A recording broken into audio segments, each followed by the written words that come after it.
Assalamualaikum dan salam sejahtera.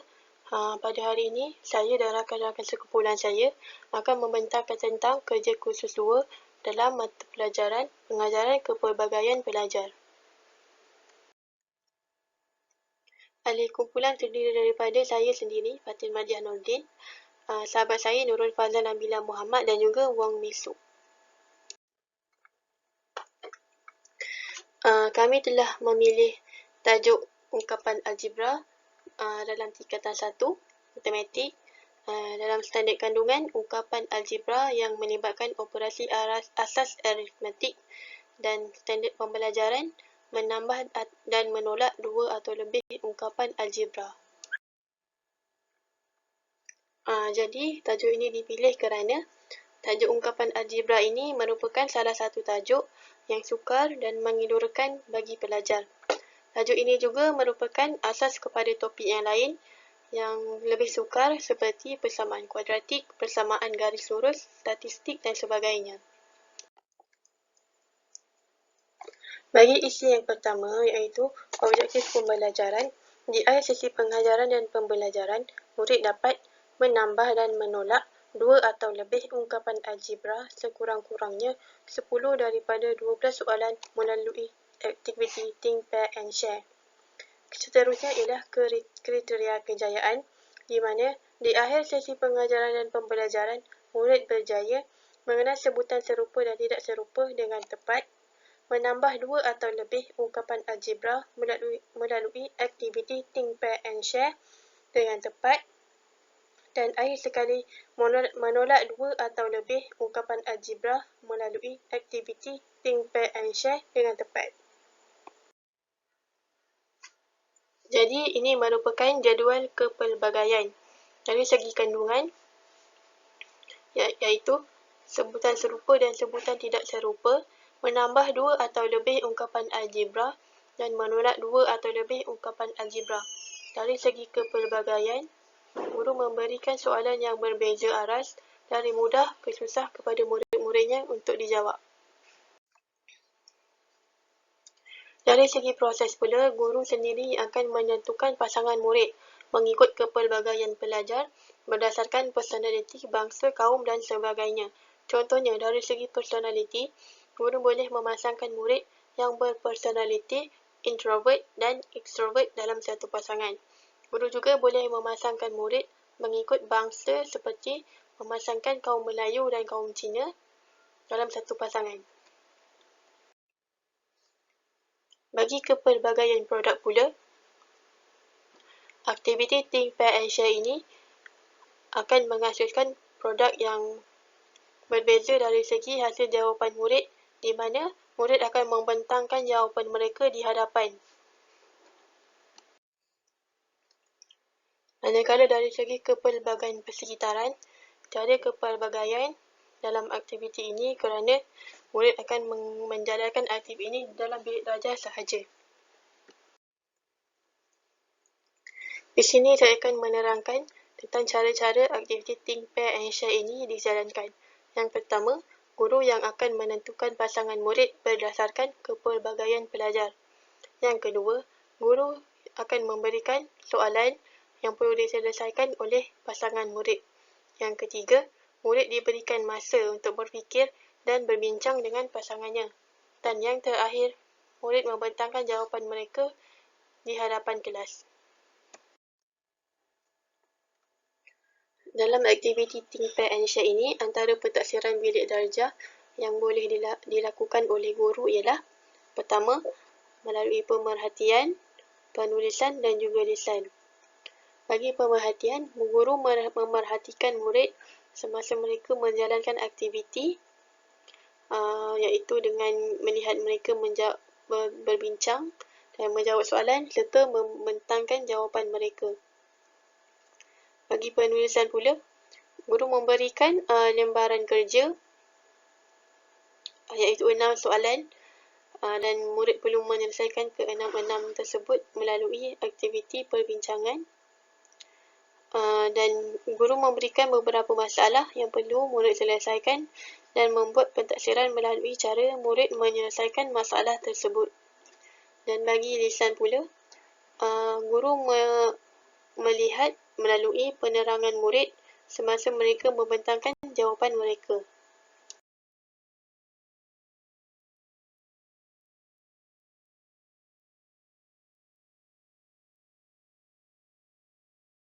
Okey.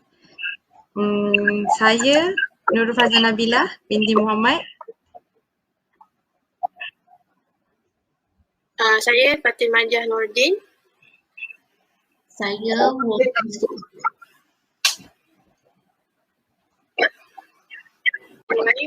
Okey, murid-murid, kita dah belajar tadi tajuk ungkapan algebra.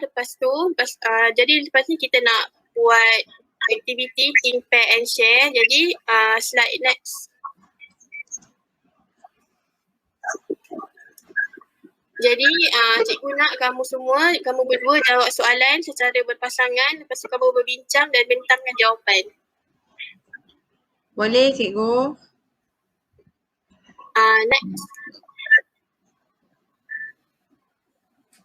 Okey, kamu sama kamu kenal pasti dulu sama ada 3 pasangan ni ada sebutan serupa. Bincang dulu. Cikgu nak tengok.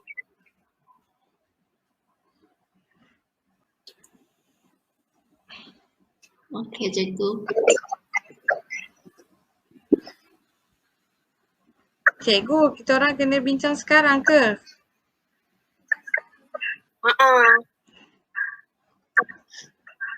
Cikgu, berapa lama kena bincang?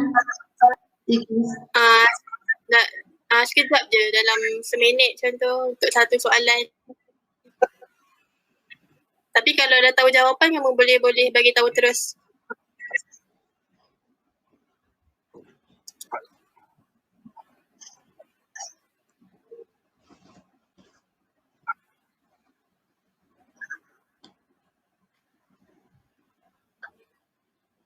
Ingat lagi tak sebutan serupa dan sebutan tidak serupa? Ingat? Ingat. Cikgu, yang A tu serupa. Okey. Sebab betul apa tak? serupa? Sebab XY dan Betul. XY. Sebab apa ya? Sebab XY dan XY. Betul. Ya, pembuat ubah dia sama kan? Ya. Untuk B pula. Untuk B. B bukan sebutan serupa. Sebab satu PQ pemboleh upah PQ, lepas tu satu lagi pemboleh upah PR. So tak sama pemboleh upah. So dia bukan sebutan serupa. Betul. Pandai anak murid cikgu. Yang C pula. Yang C tu bukan sebutan serupa. Betul tak cikgu? Sebab betul. Sebab apa ya? Boleh cikgu tahu kenapa?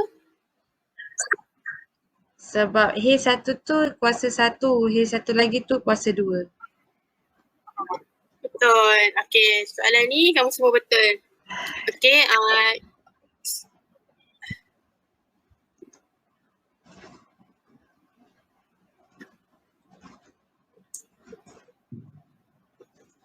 okey. Kemudian cikgu nak kamu berdua berbincang dan memudahkan setiap soalan ni.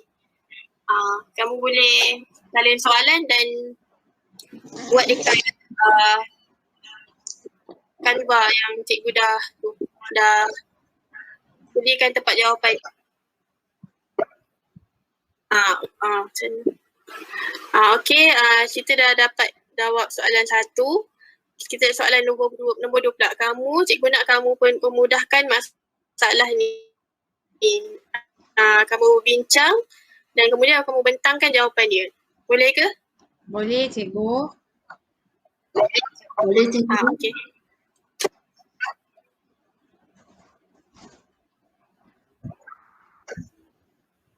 Cikgu, kami dah habis bincang. Okey, dah bincang, boleh tunjuklah jawapan kamu. Cikgu, kami kena bentang ke? Cakap sikit-sikit, bentanglah sikit. Explain sikit. Macam mana kamu dapat jawapan. Tadi kami dah bincang.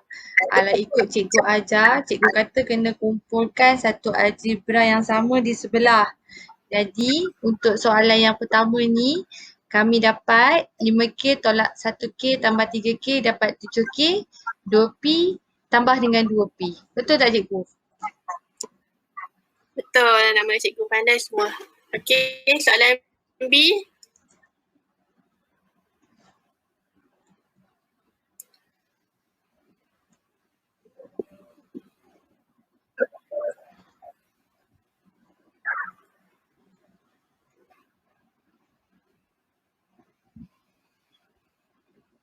Mike Wang.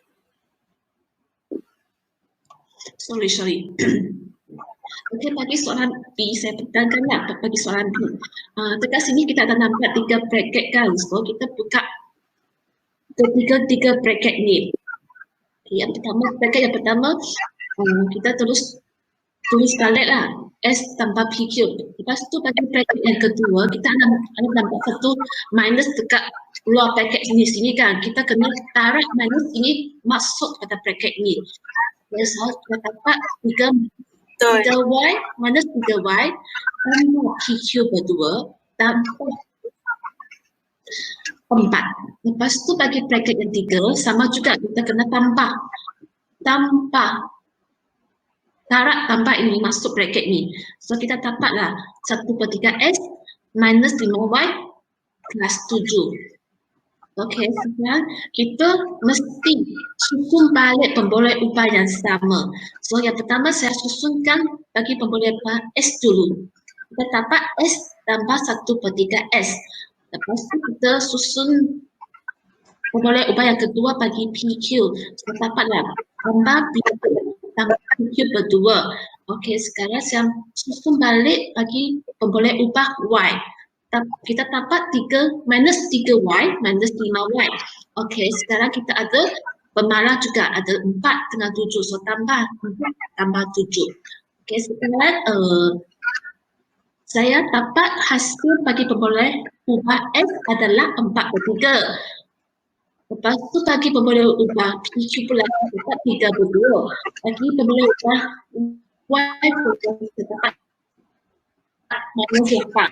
Lepas tu bagi pemalah 4/11. So jawapan saya adalah, jawapan bagi kumpulan kami adalah 4/3S tambah 3PQ berdua minus 8Y plus 11. Betul. Pandai nama cikgu ni. Okey. Cikgu tambah soalan lagi ni. Okey, lagi satu. Soalan lagi satu. Okey. Bagi soalan ini, ada Safri jangan. Okey, dapat satu dulu. Okey. Yang ini 6AB/3 tolak dengan 9mm/3. Lepas tu tutup buang kurungan, jadi kena darabkan 2/4 di 8mn tambah 6AB. Lepas tu pemudahkan pecahan jadi 2AB tolak 3mn tolak dengan 8mn, lepas tu tambah lagi dengan 6AB. Betul. Kemudian Lepas tu pasanglah 2AB tambah boleh ubah yang sama. Okey, so kita susun balik ubah bagi AB iaitu 2AB tambah 6AB. Lepas tu bagi pemboleh ubah MM pula. Tolak 3mm tolak 8mm. Lepas tu kita dapatlah 8AB tolak 11mm. okey, pandailah anak murid cikgu ni. Bagi tepukan semua. Yeay. Okey, murid, kita dah jawab soalan tadi. Jadi cikgu nak tambah aktiviti kuis secara atas talian. Okey, kita mula ya. Okey cikgu. Okey, boleh cikgu. Main quiz. Main game ke cikgu? Main game, kita main game. Banyak ke soalan cikgu? Ada 6 soalan. Okey, kamu berbincang dan pilih jawapan yang betul. Yang manakah sebutan sepunya bagi negatif 12 FGHK square?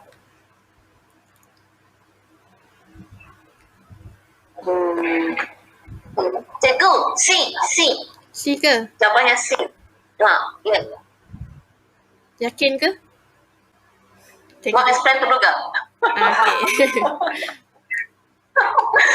Bukan A, sebab A punya sebutan tak sama.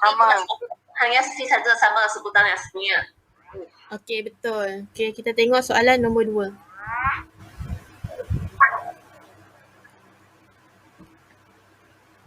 Yang manakah sebutan sepunya bagi 2K2 L3?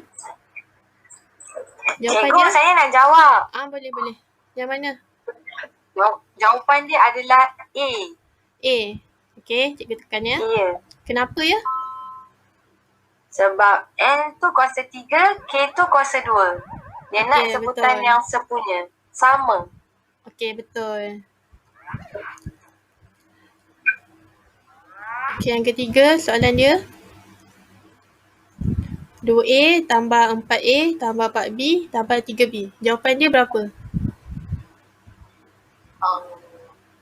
Jawapannya. Cikgu, saya jawab. Okay. Jawapannya 6A, 7B. A ke? Sebab 2 A, ya betul.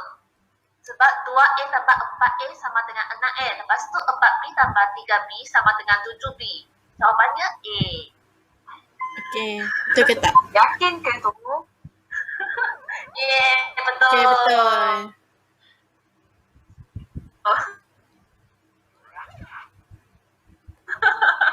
Okay, bonus round. Cikgu boleh cantik.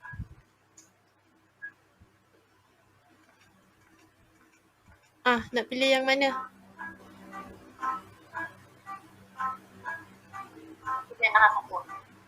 Saya nak yang kiri sekali. Ni? Boleh ke cikgu? Yang kiri sekali. Ni ya?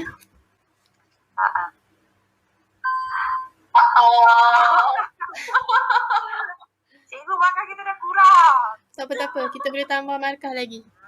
Kita tengok soalan nombor 4. Panjang punya alat tak bagus. Okay. Itulah. Aduh. 3A tambah 2B tolak 2A tambah 4B sama dengan berapa? Cikgu, saya nak jawab. Boleh. Jawapan dia? Jawapan dia A. A. Okay. Kenapa Ya. Explain dulu. Saya susun 3A tolak 2A sebelah dapat 1A je. Lepas tu 2B tambah 4B dapat 6B. So jadi A tambah 6B. Okay. Jawapan dia Tengok. Betul ke? Okay, betul. Yeay. Tanya. Kena tambah markah sikit. Okay, kita tengok soalan nombor 5. Akhirnya dia dah naik. Okay, 3A tolak 4B tambah 5A tolak 3B. Berapa jawapan dia? Okay, cikgu, saya jawab. Jawab.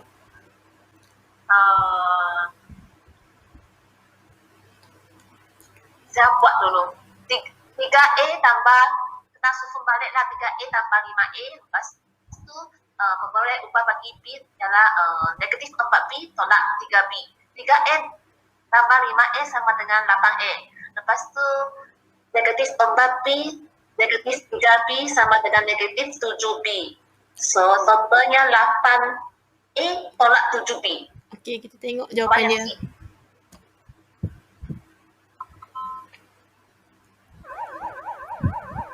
Yeay. Okay, betul. Makan tambah.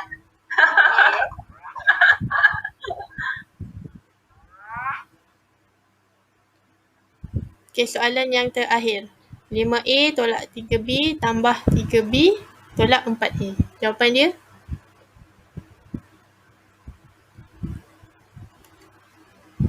Jawapan dia A, cikgu. A ni. Jawapan dia C. C. Okay, kita tengok Ya.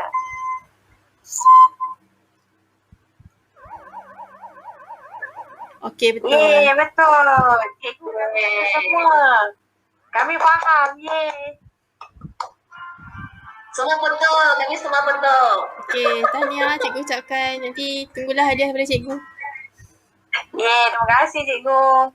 Okey, terima kasih betul. Antara refleksi aktiviti yang dapat kami simpulkan, yang pertama dari segi kekuatan iaitu bahan mengajar BBM, iaitu kami menggunakan PowerPoint serta aplikasi Canva. Yang kedua, mempunyai interaksi secara dua hala iaitu antara guru dan murid serta murid dan murid sendiri. Yang ketiga, dari segi pengurusan masa iaitu pengajaran dan aktiviti yang dirancang oleh guru untuk murid adalah mengikut masa yang telah ditetapkan. Yang terakhir iaitu pengawalan kelas di mana guru dapat mengawal kelas dengan bijak. Guru banyak memuji murid setelah menjawab soalan. Guru juga dapat memastikan bahawa murid faham dan mencapai objektif yang dirancang mengikut perancangan. Antara kelemahan refleksi aktiviti adalah capaian internet di mana guru dan murid memerlukan jaringan internet yang stabil agar pengajaran dan pembelajaran tidak terganggu. Antara penambahbaikan yang dapat kami simpulkan, yang pertama, guru menggunakan pengetahuan sedia ada murid tentang ungkapan yang serupa dan tidak serupa iaitu dengan mengetahui dan mengenal huruf serta murid mempunyai pengetahuan sedia ada tentang operasi asas aritmetik. Yang kedua, guru boleh menambah video atau audio supaya pengajaran akan menjadi lebih menarik bagi meningkatkan lagi fokus murid serta menyediakan aktiviti yang lebih menarik dari segi penggunaan teknologi supaya dapat menarik minat murid serta meningkatkan perkhidmatan mereka kerana pembelajaran ini adalah pembelajaran atas talian. Seterusnya ialah isi yang keempat iaitu cadangan ubah slide untuk PDPR bagi aktiviti Think, Pair and Share ini. Yang pertama, guru boleh menggunakan teknologi maklumat dan komunikasi atau TMK seperti video YouTube untuk melakukan penerangan. Yang kedua, menggunakan aplikasi slide seperti Canva, Powtoon, Rally dan sebagainya yang mempunyai visual dan audio yang menarik yang dapat mengikut gaya pembelajaran murid. Yang kedua, guru boleh menyediakan tapak atau template untuk murid berkarya dan menulis jawapan daripada hasil perbincangan mereka untuk meningkatkan kecerdasan kinestetik mereka. Dan yang terakhir, guru boleh memperbanyakkan aktiviti soal jawab bersama murid semasa sesi PDPR untuk meningkatkan kecerdasan interpersonal murid dan juga keyakinan diri mereka. Seterusnya, ini merupakan kekuatan dan kelemahan aktiviti Think, Pair and Share ini sekiranya dijalankan secara PDPR. Kekuatan yang pertama ialah aktiviti ini dapat menarik minat murid untuk menumpukan perhatian semasa PDPR. Yang kedua, menjadikan murid lebih kreatif semasa menghasilkan jawapan mereka. Dan yang ketiga, meningkatkan keyakinan diri dan meningkatkan kecerdasan interpersonal, logik matematik mereka dan pelbagai kecerdasan yang lain. Kelemahan aktiviti ini pula, yang pertama, mengambil masa yang lama untuk murid menyelesaikan soalan yang diberikan guru. Yang kedua, mungkin menggunakan banyak data internet. Dan yang ketiga, guru tidak dapat memastikan dengan mudah sekiranya semua murid bekerjasama semasa menyelesaikan soalan yang telah diberikan. Sebagai kesimpulannya, aktiviti Think, Pair and Share ini boleh meraihkan kepelbagaian murid dari segi personaliti, kepelbagaian kecerdasan dan juga gaya pembelajaran murid. Guru perlulah berfikir secara kreatif dalam merancang pengajaran dan pembelajarannya supaya murid tidak bosan dan sentiasa fokus semasa sesi PDP maupun PDPR. Secara keseluruhannya, aktiviti Think, Pair and Share ini boleh dijalankan untuk sesi PDP dan juga PDPR. Itu saja daripada kami. Sekian, terima kasih.